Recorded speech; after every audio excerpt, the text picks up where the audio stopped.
GK और क्लैक्स में एक बार फिर से आपका स्वागत है।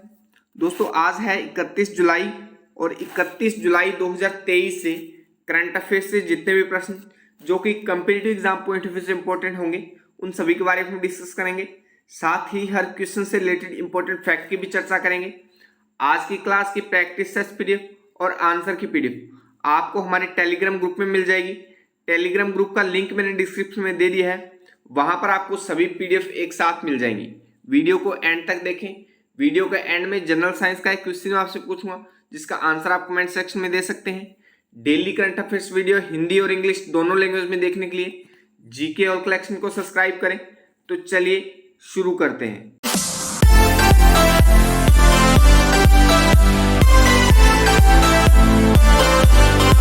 आज के लिए पहला प्रश्न है, किस राज्य सरकार द्वारा सितंबर 2023 में बाल विवाह के खिलाफ अभियान शुरू करने की घोषणा की गई है? Which state government has announced to launch a campaign against child marriage in September 2023? तो अभी असम राज्य द्वारा एक घोषणा की गई है कि सितंबर 2023 में बाल विवाह के खिलाफ अभियान शुरू करेगा। सी ऑप्शन इसका सही हो जाएगा। चलिए इसके बारे में और जान लेते हैं। असम सरकार सितंबर 2023 में बाल विवाह में शामिल लोगों के खिलाफ बड़े पैमाने पर अभियान चलाएगी। मुख्यमंत्री ने सभी पुलिस अधीक्षकों को बाल विवाह के खिलाफ प्रभावी उपाय करने के लिए तैयार रहने का भी निर्देश दिया है।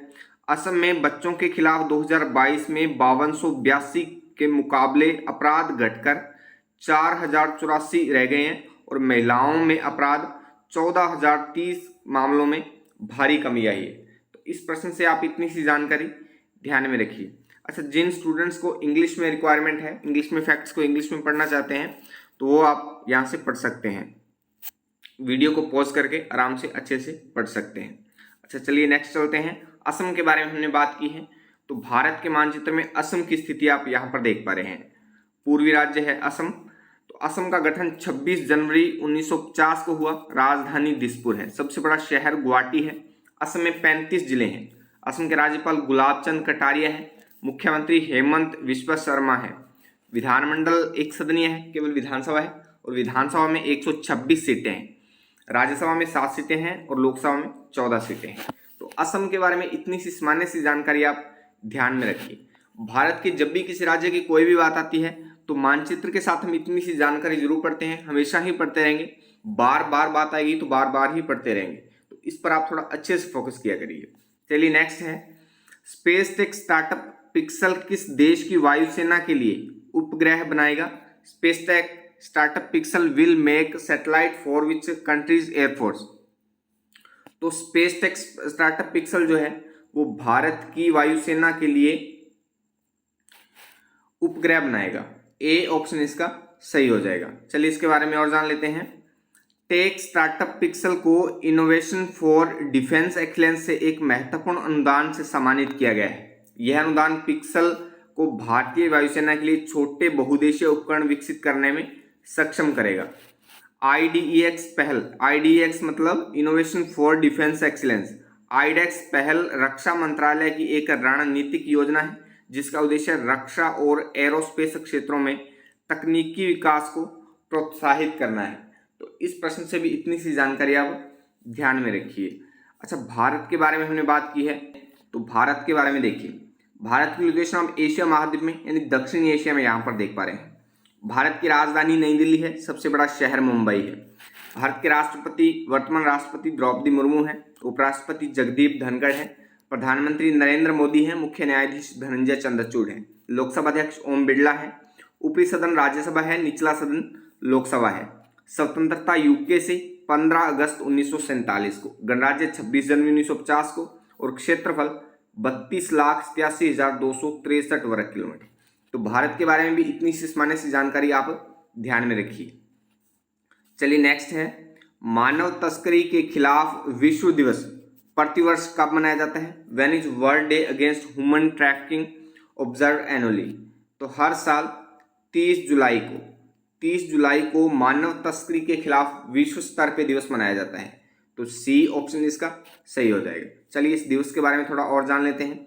प्रत्येक वर्ष 30 जुलाई को मानव तस्करी के खिलाफ विश्व दिवस मनाया जाता है, जो वार्षिक आयोजन है। इस अभियान का उद्देश्य ड्रग्स और अपराध पर नवीनतम संयुक्त राष्ट्र कार्यालय को व्यक्तियों की तस्करी पर वैश्विक रिपोर्ट द्वारा पहचाने गए परेशान करने वाले घटनाक्रमों और रुझानों के बारे में जागरूकता बढ़ाना है। अच्छा, इस वर्ष 2023 की जो थीम है, रीच एवरी विक्टिम और trafficking, leave no one behind. Theme पर आप थोड़ा अच्छे से फोकस करिए, थीम महत्वपूर्ण हो सकती है। अच्छा, जुलाई महीने में अब तक हमने जितने भी दिनों की बात की है, तो आज एक बार फिर से हम आखिरी बार जुलाई महीने के जितने भी दिन हैं उनको एक बार फिर से रिपीट कर लेते हैं।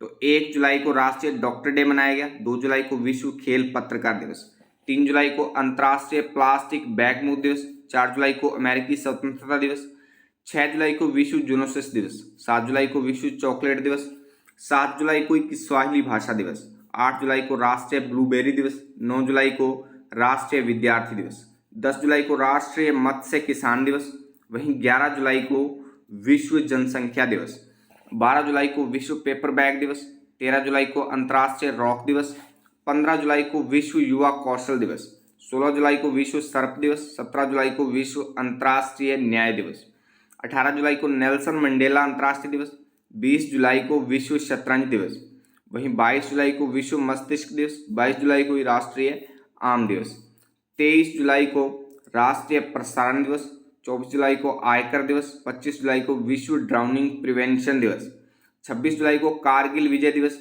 26 जुलाई को ही मैंग्रोव पारिस्थितिकी तंत्र के संरक्षण के लिए अंतर्राष्ट्रीय दिवस, 28 जुलाई को विश्व प्राकृतिक संरक्षण दिवस, 28 जुलाई को ही विश्व हेपेटाइटिस दिवस, 30 जुलाई को विश्व मित्रता दिवस और 30 जुलाई को ही आज हमने बात की है मानव तस्करी के खिलाफ विश्व दिवस। तो अब तक हमने 1 से 30 जुलाई तक सभी दिनों को एक साथ रिपीट कर लिया है। कल यानी 1 अगस्त को आपको इन सभी दिनों की PDF जो फाइल है वो हमारे टेलीग्राम ग्रुप में मिल जाएगी, वहां से आप डाउनलोड करके सभी दिनों को एक साथ PDF रूप में पढ़ सकते हैं। चलिए नेक्स्ट है, वर्ष 2030 तक भारत की GDP कितनी पहुंचने का अनुमान है? What is the estimate GDP of India to reach by the year 2030? तो वर्ष 2030 तक एक शोध के अनुसार वर्ष 2030 तक भारत की जो GDP है वो $6 ट्रिलियन पहुंचने का अनुमान है। बी ऑप्शन इसका सही हो जाएगा। चलिए इसके बारे में और जान लेते हैं। स्टैंडर्ड चार्टर्ड की भारतीय शोध टीम ने भारत की अर्थव्यवस्था के लिए एक परिवर्तनकारी विकास पथ का अनुमान लगाया है। इस अनुमान के तहत वर्ष 2030 तक इसके $6 ट्रिलियन पहुंचने की उम्मीद है। घरेलू उपभोग व्यय 2030 तक भारत के वर्तमान सकल घरेलू उत्पाद के स्तर के समान है। तो इस प्रश्न से भी इतनी सी सामान्य सी जानकारी आप ध्यान में रखिए। नेक्स्ट है, किस राज्य सरकार द्वारा डिजिटल रजिस्टर के संबंध में शिक्षकों के लिए प्रशिक्षण लागू करने की घोषणा की गई है? Which state government has announced to implement training for teachers regarding digital register? तो अभी उत्तर प्रदेश सरकार द्वारा डिजिटल रजिस्टर के संबंध में शिक्षकों के लिए प्रशिक्षण लागू करने की घोषणा की गई है। तो सी ऑप्शन इसका सही हो जाएगा। चलिए इसके बारे में और जान लेते हैं। उत्तर प्रदेश सरकार शिक्षकों को स्मार्ट कार्यशैली अपनाने के लिए प्रोत्साहित करने के लिए प्रेरणा पोर्टल पर डिजिटल रजिस्टर नाम से एक नया मॉड्यूल विकसित कर रही है। मॉड्यूल राज्य परियोजना कार्यालय समग्र शिक्षा उत्तर प्रदेश द्वारा बनाया गया था। यह शिक्षकों को डिजिटल रजिस्टरों को उपयोग करने का प्रशिक्षण प्रदान करेगा। तो इस प्रश्न से भी आप इतनी सी सामान्य सी जानकारी ध्यान में रखिए। अच्छा, उत्तर प्रदेश के बारे में हमने बात की है, तो उत्तर प्रदेश के बारे में देखिए। उत्तर प्रदेश की लोकेशन आप भारत के मानचित्र में यहाँ पर देख पा रहे हैं। उत्तर प्रदेश को राज्य का दर्जा 24 जनवरी 1950 को मिला। राजधानी लखनऊ है, राज्यपाल आनंदीबेन पटेल हैं, मुख्यमंत्री योगी आदित्यनाथ हैं बीजेपी से। विधानमंडल एक सदनीय है, केवल द्विसदनीय है। विधान परिषद और विधान सभा दोनों ही हैं। तो विधान परिषद में 100 सीटें हैं और विधानसभा में 403 सीटें हैं। राज्यसभा में 31 सीटें हैं और लोकसभा में 80 सीटें हैं।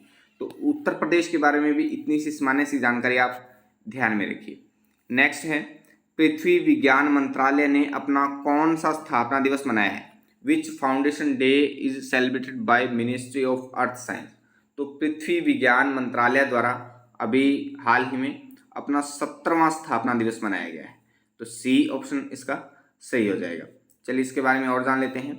पृथ्वी विज्ञान मंत्रालय यानी ministry of earth science, MOES, ministry of earth science यानी पृथ्वी विज्ञान मंत्रालय MOES ने नई दिल्ली में पृथ्वी भवन स्थित मुख्यालय में अपना 17वां स्थापना दिवस मनाया है। केंद्रीय पृथ्वी विज्ञान मंत्री श्री किरण रिजिजू ने इस अवसर को चिन्हित करने के लिए विभिन्न नागरिक केंद्रित पहलें शुरू की है। माननीय प्रधानमंत्री देश को 2047 तक एक विकसित राष्ट्र बनाने का स्वप्न देखते हैं। तो इस प्रश्न से भी इतनी सी सामान्य सी जानकारी आप ध्यान में रखिए। नेक्स्ट है, हाल ही में भारत और किस देश के बीच सैन्य सहयोग की 10वीं बैठक आयोजित हुई है? Recently the 10th meeting of ministry cooperation has been organised between India and which country? तो अभी भारत और मलेशिया के बीच सैन्य सहयोग की 10वीं बैठक आयोजित हुई है। सी ऑप्शन इसका सही हो जाएगा। चलिए इसके बारे में और जान लेते हैं। भारत मलेशिया के बीच सैन्य सहयोग की 10वीं बैठक 27 जुलाई 2030 को नई दिल्ली में आयोजन हुआ है। भारतीय प्रतिनिधिमंडल का नेतृत्व रक्षा मंत्रालय के संयुक्त सचिव श्री अमिताभ प्रसाद ने किया, जबकि मलेशिया पक्ष का नेतृत्व वहां के असिस्टेंट चीफ ऑफ स्टाफ रक्षा संचालन एवं प्रशिक्षण विभाग के मेजर जनरल दातो खैरुल अनवार बिन अब्द अजीज ने किया। तो इस प्रश्न से भी इतनी सी सामान्य सी जानकारी आप ध्यान में रखिए। अच्छा, भारत मलेशिया की संयुक्त रूप से हमने बात की है, तो दोनों देशों को वर्ल्ड मैप में एक साथ देखिए। दोनों ही देश दक्षिणी एशिया महाद्वीप में स्थित हैं। दोनों की लोकेशन आप देख पा रहे हैं। राजधानी नई दिल्ली है भारत की। भारत के बारे में देखिए पहले, तो भारत की राजधानी नई दिल्ली है। सबसे बड़ा शहर मुंबई है। राष्ट्रपति द्रौपदी मुर्मू है। उपराष्ट्रपति जगदीप धनखड़ है। प्रधानमंत्री नरेंद्र मोदी हैं। मुख्य न्यायाधीश धनंजय चंद्रचूड़ हैं। लोकसभा अध्यक्ष ओम बिरला हैं और विधानमंडल भारतीय संसद है। तो भारत के बारे में इतनी सामान्य सी जानकारी आप ध्यान में रखिए। मलेशिया के बारे में, तो मलेशिया की राजधानी कुआलालंपुर है। धर्म इस्लाम है। प्रधानमंत्री अनवर इब्राहिम है।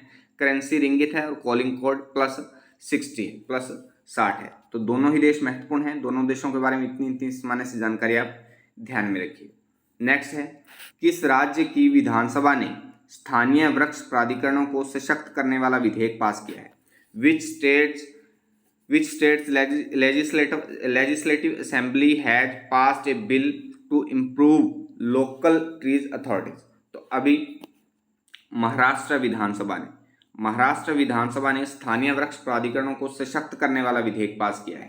तो सी ऑप्शन इसका सही हो जाएगा। चलिए इसके बारे में और जान लेते हैं।